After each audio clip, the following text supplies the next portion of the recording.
Good morning. Today we have Cheryl Wesley, Director of Business Development and Communications from Elwyn, California, here to tell us about a combination mixer with Garden Grove Chamber that's happening this Wednesday. Cheryl, take it away. Oh, thank you for having me. Yes. Well, we haven't done a mixer for a couple of years, but we do have our annual Christmas in July campaign. So decided to kind of go out with a bang this year since I came off the board, have a mixer, and we are members of Garden Grove as well, so it was a good combination. Our Christmas in July campaign is when we raise money for our program participants. Not everyone gets Christmas gifts or holiday gifts, so it's something we've done for many years and they really like it. We've got Barry from One Hope Wine and people like Marla, Chef Marla are bringing some appetizers, and we'll have our trusty food. But we really want to show people all the change that's happening at Elwyn.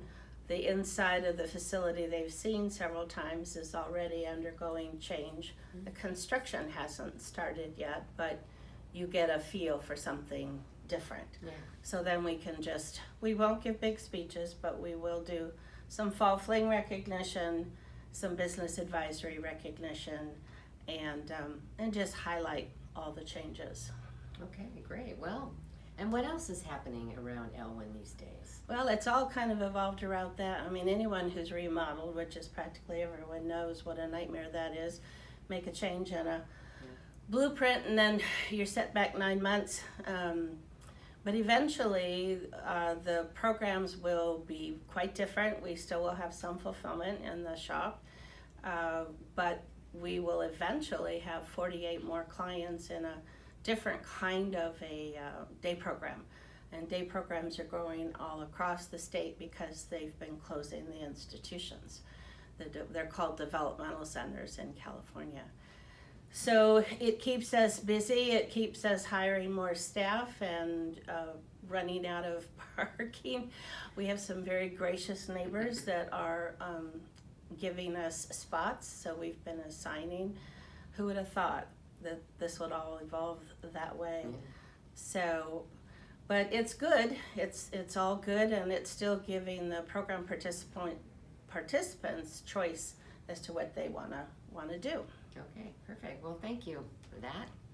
This Friday is our Breakfast Business Connection at Aussie Sports Bar and Lounge inside of Fountain Bowl. The topic is senior scams, and Ted Burnett from the Orange County District Attorney's Office will be the presenter. Any travelers out there? The Chamber is going to Northern Italy in 2019, and we will have a presentation on Tuesday, July 24th at 1 p.m. Please call or email our office for location and time. Then at 5 p.m. on the 24th, there'll be a grand opening ribbon cutting for Beach City Dog Camp, one of our new chamber members. On the Don't Forget list, the Business Expo is a week from this Thursday on July 26th. If you are not participating, come on out and visit our member and non-member booths. Come early at 5 to get a parking spot. This week's member-to-member discount is Fountain Bowl. Buy 2 games of bowling and get 1 game free. Restrictions apply. Contact Fountain Bowl for further details.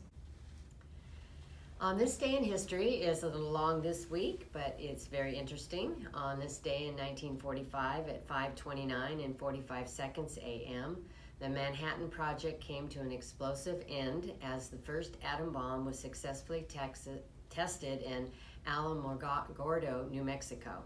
Plans for the creation of a uranium bomb by the Allies were established as early as 1939.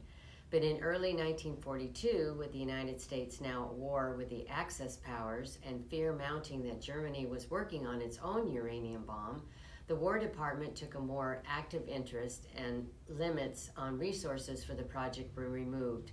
The morning of July 16th, in the New Mexico desert, 120 miles south of Santa Fe, the first atomic bomb was detonated. The question now became on whom was a bomb to be dropped. Germany was the original target, but the Germans had already surrendered. The only belligerent remaining was Japan. The original $6,000 budget for the Manhattan Project finally ballooned to a total cost of $2 billion. Have a great week.